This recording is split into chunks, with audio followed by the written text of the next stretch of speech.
Hi friends, praise the Lord. నేను మీ జాషువా టేకి. క్రైస్తవులు ఏడ్చి ఎందుకు ప్రార్థిస్తారు?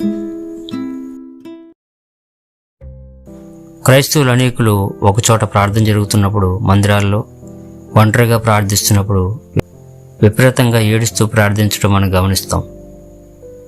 చర్చికి వెళ్ళని వారికి వారు ఎందుకు ఏడుస్తున్నారో అర్థం కాదు. అలాగే అనేకులు ఈ ఏడ్చేవారిని అవహేళన చేస్తూ చిన్నచూపుగా మాట్లాడేవారు కూడా ఉన్నారు. ఒక వ్యక్తి కళ్ళల్లో నుండి కన్నీరు రావాలంటే అంత సులభంగా మాత్రం రావు. వారు హృదయమనే బావి ఉబికితేనే, వారు ఎంతగానో కదిలించబడితేనో ఒక ప్రవాహంలో కన్నీరు రావటం జరుగుతుంది. ఏది ఏమైనా కన్నీరు రావటం అంత సులభం మాత్రం కాదు.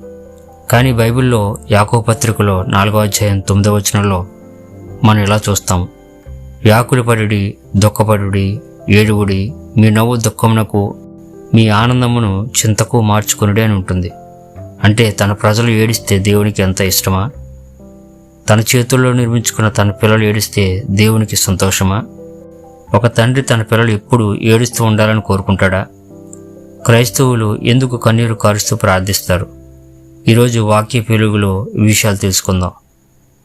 మొదటిసారిగా నా ఛానల్ చూస్తున్నట్లయితే తప్పక సబ్స్క్రైబ్ చేయండి, లైక్ చేయటం మర్చిపోవద్దు.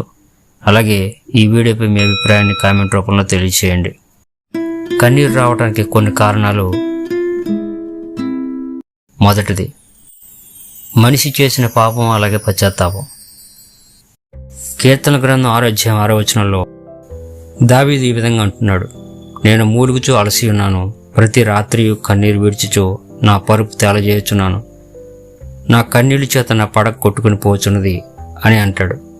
అలాగే 51వ కీర్తనలో కూడా అంతా తాను చేసిన పాపమును బట్టి ప్రార్థిస్తూ, నీ సన్నిధిలోని నన్ను త్రోసివేయకము అని అంటాడు.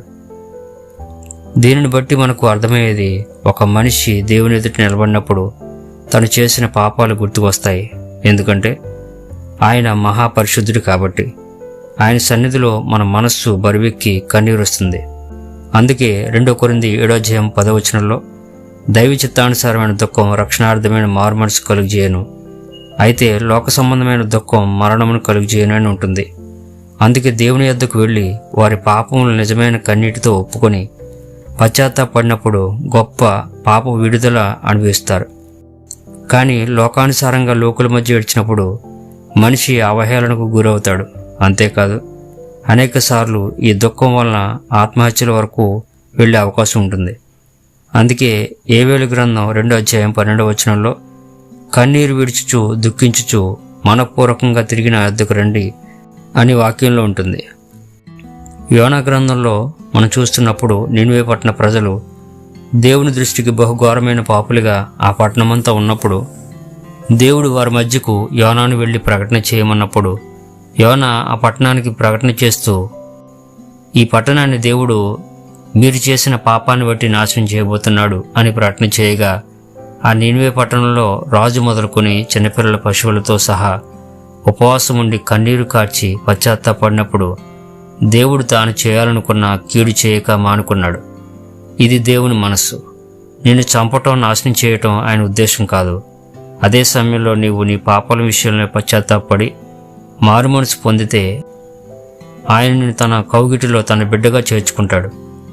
యోవేలు గ్రంథంలో 2వ అధ్యాయం 13వ వచనంలో, మీ దేవుడైన యెహోవా కరుణా వాత్సల్యము గలవాడును, శాంతమూర్తియు, అత్యంత కృపగలవాడునై ఉండి తాను ఉద్దేశించిన కీడును చేయక పశ్చాత్తాపడును.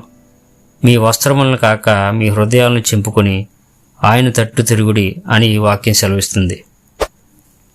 ఇక రెండవదిగా మనం చూస్తే, మనకున్న సమస్యలు, భారాల వలన కన్నీరు వస్తుంది. చాలాసార్లు దేవుని సన్నిధికి వెళ్ళిన తర్వాత తనకున్న ఆర్థిక భారాలను బట్టి మన మనస్సు గాయమై విపరీతమైన దుఃఖం వస్తుంది. మనుషుల వద్దకు వెళ్ళి నీ సమస్యలు ఎంత చెప్పుకున్నా అవి తీరవు. కానీ దేవునికి మొరపెట్టి కన్నీరు కార్చి ప్రార్థించినప్పుడు విడుదల పొందగలవు. ఉదాహరణకు, హన్నా అనే ఒక భక్తురాలు పిల్లలు లేని గుడ్రాలుగా ఉన్నప్పుడు తన తోటి వారితో భయంకరమైన నిందలు అనుభవించింది. మనుషులతో తన సమస్యను చెప్పుకున్న ప్రయోజనం లేదని దేవుని మందిరానికి వెళ్ళి ఏడవటం మొదలుపెట్టింది. దేవునికి తన సమస్యను విన్నవించుకుంది. ఇర్మియా గ్రంథం 33వ అధ్యాయం 3వ వచనంలో ఉన్నట్లుగా, నీవు నాకు మొరపెట్టుము, నేను నీకు ఉత్తరం ఇచ్చేదను అని చెప్పినట్లు దేవుడు హన్నాకు ఒక చక్కని కుమారునిచ్చాడు. అంతేకాదు, బైబిల్లో హిజ్కియా అనే రాజు ఉంటాడు.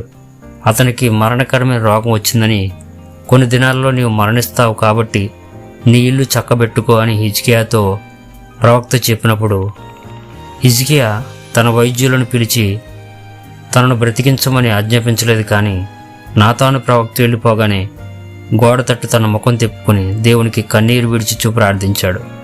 ఆ కన్నీటిని చూచిన దేవుడు వెంటనే తన ఆయుష్ను 15 సంవత్సరాలు పొడిగించాడు. ఇది కన్నీటి ప్రార్థన యొక్క బహుబలం. ఇక మూడవదిగా, ఇతరుల కోసం మనం చేసే విజ్ఞాపన వలన కన్నీరు వస్తుంది. ఏ నిజమైన క్రైస్తవుడు తన కోసం మాత్రమే బ్రతకడు, తన కోసం మాత్రమే ప్రార్థించుకోడు. నెహెమ్యా, ఎజ్రా తన ప్రజలు చెడిపోతుంటే, తప్పిపోతుంటే వారి కోసం విజ్ఞాపన చేస్తూ విపరీతంగా ఏడ్చుచూ ప్రార్థిస్తారు. మోషే తను నడిపిస్తున్న ఇశ్రాయేలు ప్రజలు నశించిపోకుండా దేవునికి వారికి మధ్య నిలబడి వారి పక్షాన కన్నీరు కార్చాడు. ఇశ్రాయేలు ప్రజలు నశించిపోకుండా కాపాడాడు. ఇది నిజమైన మధ్యవర్తిత్వ కన్నీటి ప్రార్థన.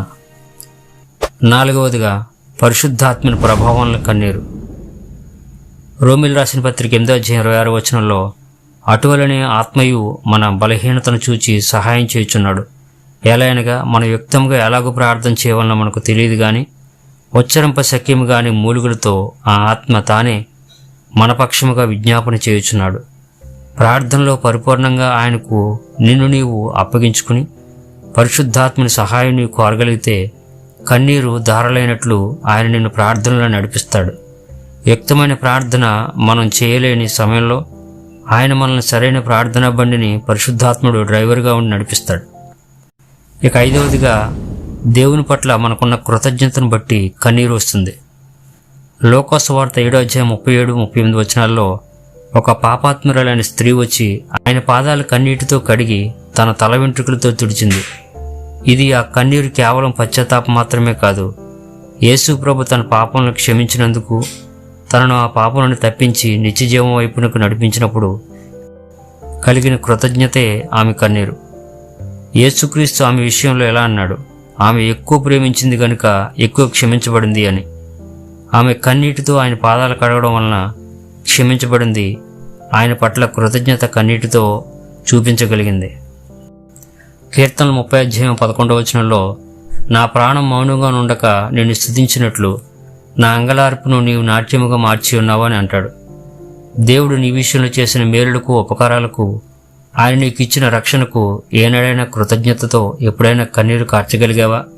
ఎదుటివారు మన అవసరాలు తీర్చినప్పుడు, ఆపదలో ఆదుకున్నప్పుడు, ఆ వ్యక్తిని చూచినప్పుడు కృతజ్ఞతతో కన్నీరు వస్తుంది.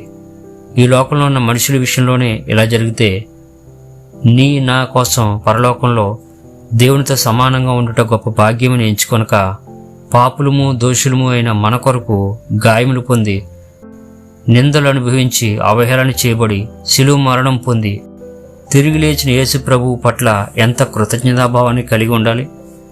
సోదర, క్రైస్తవులు కన్నీళ్లు కారుస్తూ ప్రార్థించడం అంటే అదేదో బలహీనత కాదు. అది హృదయపు లోతైన నిజాయితీ, పశ్చాత్తాపం, ఇంకా చెప్పాలంటే దేవుని ప్రేమకు కరిగిపోవటం. ఆ కన్నీరు దేవుని దృష్టిలో విలువైన ముత్యాలు లాంటివి. ఆయన ఆ ముత్యాలను సేకరిస్తాడు. అంతేకాదు, ఆ ప్రార్థనలకు తప్పక సమాధానం ఇస్తాడు. దేవుని దృష్టిలో మన కన్నీరు ఎంత విలువైనది అంటే, కీర్తన గ్రంథం 50:8 నా కన్నీళ్లు నీ బుడ్డిలో ఉంచబడి ఉన్నవి, అవి నీ పుస్తకంలో కనబడును కదా అని దావీదు తన కీర్తనలో రాస్తాడు. మన ప్రతి కన్నీరు దేవుని దగ్గర లెక్కబట్టబడుతుంది. అందుకే దేవుని ముందు కార్చిన కన్నీరు ఎప్పుడూ వృధా కాదు. అంతేకాదు, కన్నీరును విశ్వాస విత్తనాలుగా చూడవచ్చు. కీర్తనలు 126:5 ప్రకారం మన కన్నీళ్లను దేవుని ముందర విత్తినప్పుడు ఆనందపు పంటకొస్తాము. ఒక విషయం గుర్తుపెట్టుకోండి, కొన్నిసార్లు మన ప్రార్థన దేవుని సన్నిధికి చేరకపోవచ్చు, కానీ ఆయన సన్నిధిలో మౌనంగా ఉండి నీవు కార్చే ప్రతి కన్నీటి బొట్టు ఆయన సన్నిధికి చేరుతుంది. నీ సమస్యలను బట్టి, పరిస్థితులను బట్టి కన్నీరు కార్చవలసిన పరిస్థితి వస్తే ఆయన పాదాలు పట్టుకుని హన్నా వలె ప్రార్థించు. హన్నా కన్నీరు విడిచి నవ్వుతో మందిరం బయటకు వచ్చింది. మనుషుల యొద్ద ఏడ్చుట కంటే దేవుని యొద్ద కన్నీరు కాచడం ఎంతో మేలు. ఒక పరిశోధన ప్రకారం మీలో ఉన్న బాధను దుఃఖం ద్వారా బయటపెడితే హృదయం తేలికవుతుంది, వారి ఆయుష్ కూడా పెరుగుతుంది. చార్లెస్ స్పర్జన్ కన్నీటి ప్రార్థన గురించి ఈ విధంగా అన్నారు: మన ప్రార్థనల కన్నా మన కన్నీరు దేవుని సింహాసనానికి వేగంగా చేరతాయి అని అంటాడు. అలాగే కన్నీళ్లు లేకుండా చేసిన ప్రార్థన బలహీనమైనది, కానీ కన్నీళ్లతో చేసిన ప్రార్థన స్వర్గాన్ని కదిలిస్తుంది అని సెయింట్ అగస్టిన్ అనే భక్తుడు అన్నాడు. మన మనస్సు నలిగి హృదయం విరిగినప్పుడు వచ్చే కన్నీళ్లు అవే మన ప్రార్థనలో పవిత్రమైన అర్పణ అని వాచ్మెన్ని తన పుస్తకంలో రాసుకున్నాడు. చివరగా ఒక మాట: దేవుడు మాటలు లేని కన్నీటి భాషను కూడా అర్థం చేసుకుంటాడు. చివరి వరకు ఈ వీడియో చూసినందుకు వందనాలు. లైక్ చేయకుండా వెళ్ళకండి, కొత్తవారైతే సబ్స్క్రైబ్ చేయండి. ఈ వీడియోపై మీ అభిప్రాయాన్ని కామెంట్ రూపంలో తెలియచేయండి. మరొక మంచి వీడియోతో మళ్ళీ కలుద్దాం. అంతవరకు సెలవు. సైనింగ్ ఆఫ్ మీ జాషువా టేకి.